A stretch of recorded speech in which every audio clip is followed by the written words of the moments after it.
আসসালামু আলাইকুম। ওয়ালাইকুম আসসালাম। কেমন আছেন আপনি? জি আলহামদুলিল্লাহ ভালো। আপনি রোজা রাখছেন? হ্যাঁ রোজা রাখছি। মাশাআল্লাহ। নামাজ পড়তে পারেন? হ্যাঁ পারি। কোরআন শরীফ পড়তে পারেন?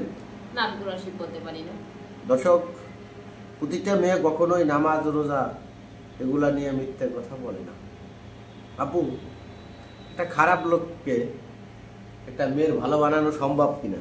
হ্যাঁ ভালো বানানো সম্ভব। আপনাকে যদি একটা খারাপ লোক বিয়ে করে সেক্ষেত্রে তাকে আপনি ভালো বানাইতে পারবেন কিনা? পুরোপুরি পারবো কিনা তা আমি জানি না, কিন্তু আমি চেষ্টা করব। ভালোবাসা দিয়ে সকল কিছু জয় করা যায়। Thank you, very good. খুব সুন্দর একটা প্রশ্নের জবাব দিচ্ছেন। দর্শক, আপনাদের আল্লাহর দোহাই, আপনাদের জাতি ইজ্জতের কসম, আপনারা কেউ আমাদেরকে অযথাই রোজা রমজানের দিন ডিস্টার্ব করবেন না। আমাদের চ্যানেল কর্তৃপক্ষ নাম্বার দেওয়া থাকবে, সেক্ষেত্রে আপুটির সাথে যোগাযোগ করতে চাইলে আমাদের সাথে যোগাযোগ করবেন। যদি ভিডিও বানাইয়া কেউ তো আর এখানে থাকে না, যে যার বাড়িতে চলে যায়, আসা যাওয়ার যদি খরচ বহন করেন আমাদের লোক যাবে, কথা কার্য বলাই দেবে। এটা আপনাদের কাছে আমার আকুল আবেদন, অযথা কেউ ডিস্টার্ব করবেন না, আপনাদের দোহাই আল্লাহ। তো আপু, আপনার নামটা জানি কি? আমার নাম মিম। মিম। তো কয় ভাই বোন আপনারা? আমরা দুই ভাই বোন। দুই ভাই বোন। পিতা মাতা কি করে? আর পিতা মাতা নেই। মা বাবা না থাকা বিষম একটা ব্যাপার, জানেন? আজকে যদি বাবা থাকতো বা মা থাকতো, আজকে আপনার এই পরিস্থিতিতে আসতে হতো ক্যামেরার সামনে? না, আসতে হতো না। হতো না। নারী কি কি কারণে খারাপ হতে পারে? নারী সব থেকে ভালোবাসার অভাবে খারাপ হতে পারে। কখনো একটা মেয়ে, আমি মনে করি কখনো একটা মেয়ে ইচ্ছাকৃতভাবে খারাপ হয় না। কোনো নারী না কোনো নারীর ধারা, কোনো কুপরামর্শে পড়ে বা হাজবেন্ড সাইডে দিল, সেক্ষেত্রেও যাওয়ার জায়গা পায় না, থাকার জায়গা পায় না, খাওয়ার জায়গা পায় না। এভাবে অনেক মেয়েরা আছে এবং অনেক মেয়েরা ভালোবাসা পেয়েও নষ্ট হয়ে যায়। আসলে আপনি কখনো যদি কোনোদিন আপনার এভাবে টাকা পয়সা হয়, ভালো কিছু হয়, আপনি নষ্ট হয়ে যাবেন কিনা? না, নষ্ট আর তো কথা নেই, কারণ কি টাকা কামাই তো অনেক কষ্ট। যে কষ্টটা আমি এখন বুঝতেছি, ঠিক আছে, সেই কষ্টের কারণে কিন্তু আজকে টাকা কোথায় আছে, ঠিক আছে, টাকা এত কষ্ট লাগে। আজকে যদি বাবা থাকতো হয়তো এই জায়গায় আসতে হতো না, ঠিক আছে, যদি আসতে হতো তাহলে সেটা কথা ছিল। আর যদি আপনার ভালো একটা ছেলের সাথে বিয়ে হইতো, টাকা পয়সা আছে, মালিক তারে সবকিছু ভরপুর করে দিছে, তাইলে কি আজকে আপনার এখানে আসতে হতো না? আসতে হতো না। শিওর বলছেন?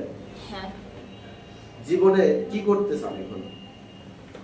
জীবনে কিছু করতে চাই না বলতে গেলে, একটা ভালো একটা মানুষ দরকার আমার এখন পাশে। দুর্ঘটনা তো আপনার জীবনে যেহেতু ঘটেই গেছে, হ্যাঁ, এখন জীবনে আগাইতে চান কিভাবে? আগাইতে চাই একটা, যেহেতু আল্লাহ পাকে রূপ যেমন দিছে, নাও থাকতে পারে, ঠিক আছে, এখন আছে পরে নাও থাকতে পারে, ঠিক আছে। এখন আমি চাই আমার একটা ভালো একটা স্বামী হোক, বা আমাকে কেউ দেখে শুনে একটা বিয়ে করুক, ঠিক আছে, এছাড়া আর কিছুই না। কারণ কি কষ্ট অনেক করছে। বিয়ে করলো, আপনার সবকিছু দিল, আপনাকে পরের মতো রাখলো, আপনি কি সেখানে টিকে থাকবেন কিনা? অবশ্যই থাকবো। এভাবে তো অনেক মেয়েরাই বলে। একটা মেয়ে কিন্তু মানে টাকা পয়সা ধন সম্পদ দেখে কিন্তু ভালোবাসে না সেই মানুষটা, বা সে তাকে বিয়েও করে না এই কারণে, ঠিক আছে। বিয়ে করে সেই মানুষটা কেমন, তার চরিত্র কেমন, সেই মানুষটা কেমন, ঠিক আছে, মনের দিকটা কেমন, ঠিক আছে। একটা মানুষ যদি ভালোবাসে, ঠিক আছে, একটা মানুষ যদি মনের দিকটা ভালো হয় বা ভালোবাসে, ঠিক আছে, তাহলে কিন্তু সেই আসে না, সেই মেয়েটা আসে না। একটা প্রশ্ন করি, হ্যাঁ, বর্তমানে প্রেম করেন কয়টা? বর্তমানে কোনোটাই করি না। মোবাইলে কথা কেমন বলতে পারেন ছেলেদের সাথে? কথা বলতে আমার কে সাথে কথা বলতে ভালো লাগে না, কারণ কি সারাদিন কাজ কাম করি, ঠিক আছে, নিজের একটা যত্ন আছে, তাই না? যদি এরকম থাকতো, ঠিক আছে, তাহলে তার এখানে আসা হতো না। কারণ আমাদের সোনার বাংলাদেশে অনেক মেয়েরা আছে, একটা মেয়ে হাজার হাজার ছেলেদের সাথে কথা বলে, সেক্ষেত্রে সে বিয়ে করলে কখনো সংসার করা তার পক্ষে সম্ভব নয়। বরঞ্চ উভয় পক্ষ, আপনাকে যে ছেলে বিয়ে করবে সেও আপনার দ্বারা কষ্ট পাবে। ভালোবাসা তো অনেক দূরের কথাই। কাউকে যদি বিয়ে আপনাকে কেউ না কেউ করলো, সেক্ষেত্রে তাকে কি মানিয়ে নিতে পারবেন? হ্যাঁ, মানিয়ে নিতে পারবো। কেউ তার সাথে সাথে যে মানিয়ে নিতে পারে না, অবশ্যই সময় লাগে একটু মানায়। সংসার কেন ভাঙ্গে এখন বর্তমানে, বুঝতে পারছেন? ভাঙ্গে অনেক সময়।